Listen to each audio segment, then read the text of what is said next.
बिस्मिल्लाहिर्रहमानिर्रहीम। अस्सलाम वालेकुम वरहमतुल्लाहि वबरकातुहू। कैसे हैं प्यारे दोस्तों? मुझे उम्मीद है कि आप सब अपने अपने घर में खैर खैरियत और आफ़ियत से होंगे।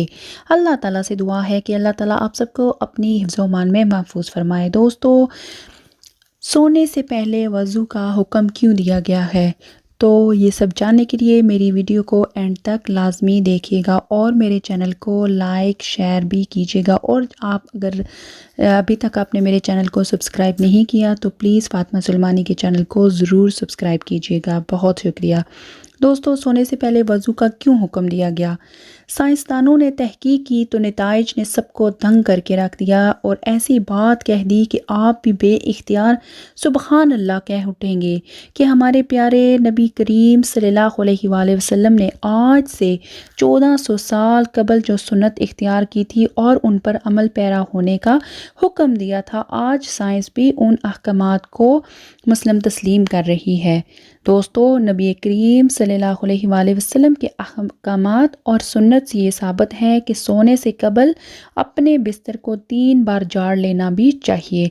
बज़ाहिर तो ऐसा नज़र आता है कि इस हुक्म का मकसद बिस्तर पर कीड़े मकोड़ों या किसी और नुकसानदेह चीज़ से साफ़ करना है, लेकिन साइंसी तहकीक में ऐसा होश रबा इंकशाफ हुआ है कि आप भी दंग रह जाएंगे। दोस्तों, साइंस के मुताबिक इंसानी जिस्म में मेटाबॉलिज्म का अमल 24 घंटे जारी रहता है, जिसके बायस हर पल सैकड़ों नए सेल बनते और पुराने टूटते हैं।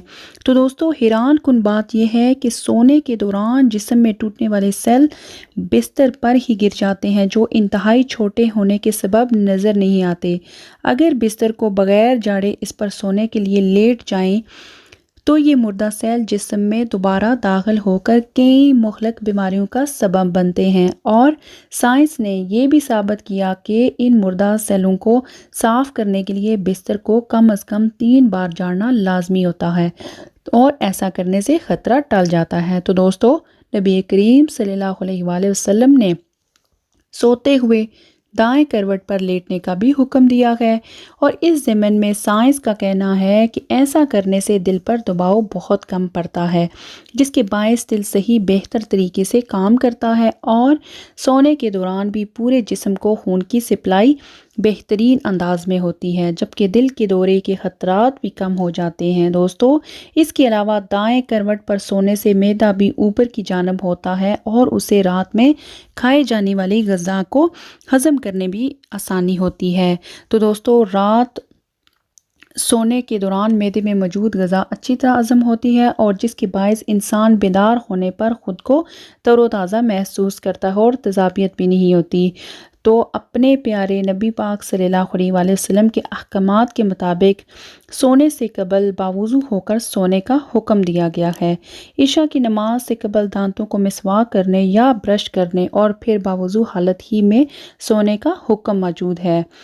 दोस्तों, इसकी साइंसी तोजी के मुताबिक आज साइंसदान ये पेश करते हैं कि रात में दांत साफ़ करने के सबब इंसान दांतों की बीमारियों के साथ साथ दिल की मुख्तलिफ बीमारियों से और महदे की बीमारियों से भी महफूज रहता है। दोस्तों, मुंह में मौजूद खाने के ज़रात को अगर सोने से पहले साफ़ ना किया जाए तो वो जरासीमों का सबब बनते हैं। रात में वज़ू के बाद कुछ ना खाने पीने का भी हुक्म है।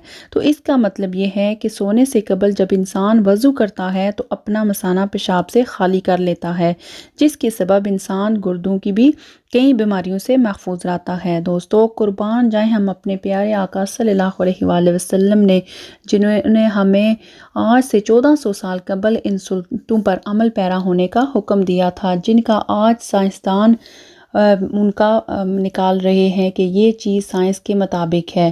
दोस्तों, हमें अपने प्यारे आका सल्लल्लाहु अलैहि वसल्लम की सुन्नत पर अमल पैरा होकर सवाब हासिल करना चाहिए।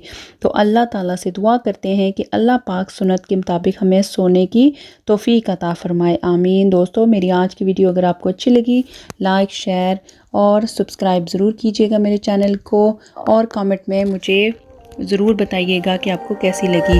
अगली वीडियो में मिलते हैं, तब तक के लिए अल्लाह हाफ़िज़। अस्सलाम वालेकुम वरहमतुल्लाहि वबरकातुहू।